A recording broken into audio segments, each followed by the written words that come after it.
So maybe 40 hours of it is interview, and in the final film, there's probably 10 minutes of interview.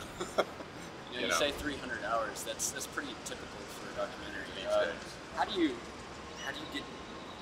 How do you get motivated to sort through all that footage and get through it and lay it on the timeline and start editing? I mean, it becomes overwhelming. How do you get through that overwhelming aspect of it? Yeah, well, on this film, 300 hours, like you say, it's become more typical. I remember when we did Hoop Dreams, people were like, "You shot 250 hours?" Yeah. I mean, people were, amazed by.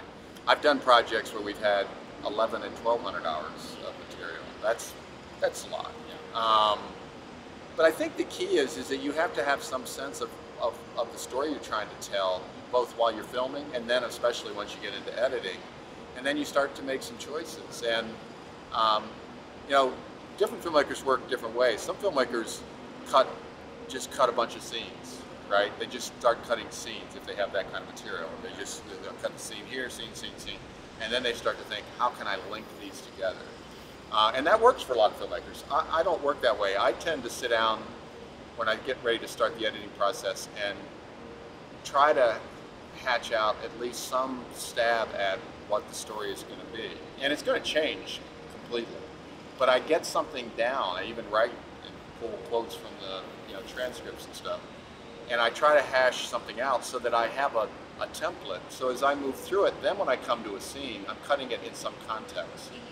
And when you do that, in my experience, when you do that, that eliminates a lot of material because you realize that there are certain things that you shot that you thought on their own make a lot of sense or pretty cool, but you realize, there's really no place for that in this film, or at least at this stage. And then you may, 6 months down the road in your editing, you might go, oh, wait a second, now I know where that scene goes.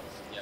So I think a lot of it is just is not driving yourself nuts with all the stuff you have, right. and start to try to think story instead of like, I've got all this great stuff, how do I jam it into the sack? Right. Right. Of course, people might, hearing this, knowing I make long films, might say, well, he's not very good at that because his films are long, So, Yeah. Well, you have a lot of great footage, and you've made it as a documentary filmmaker. I mean, it's very hard to kind of break into the documentary world. I mean, can you share a little bit about like how you got your start, like selling Hoop Dreams and this stuff, and just breaking in? Right. Well, Hoop Dreams was, for virtually the entire time we made it, was a labor of love. I mean, we did eventually get significant funding about 3 years into the filming of a 4.5-year filming. But for those first 3 years, we had virtually no money. The money we had, we spent on tape stock.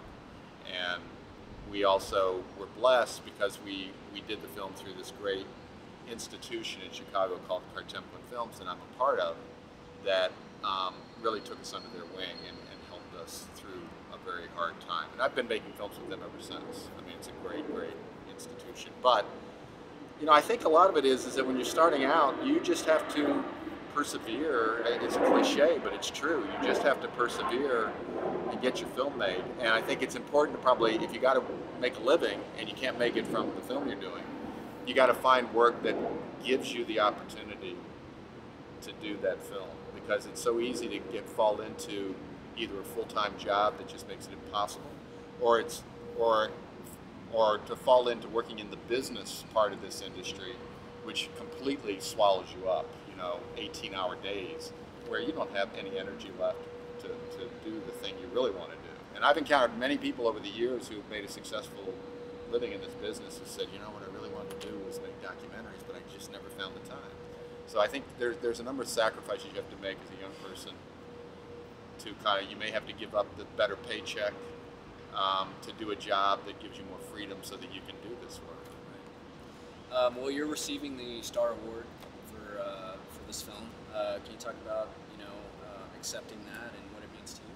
Well, I think it's great. I mean, I really like this festival. It's a young festival, but it seems to be growing by leaps and bounds, and I think they've really carved out a niche for themselves. And so when this will be the third film I've had play here. And the festival's like only 5 years old, so I don't know what I was doing those other 2 years, but I just think, you know, it's great. I mean, they tell me I'm the first documentary filmmaker to get this award that they're doing, which is really flattering and humbling. So, I don't know. I'm going to be up there with Horton Foote and Anne Margaret. I mean, Can't beat that. what's not to like about that? Can't beat that. Well, I appreciate your time. Yeah. Thanks a lot. It was Great. a pleasure. Yeah.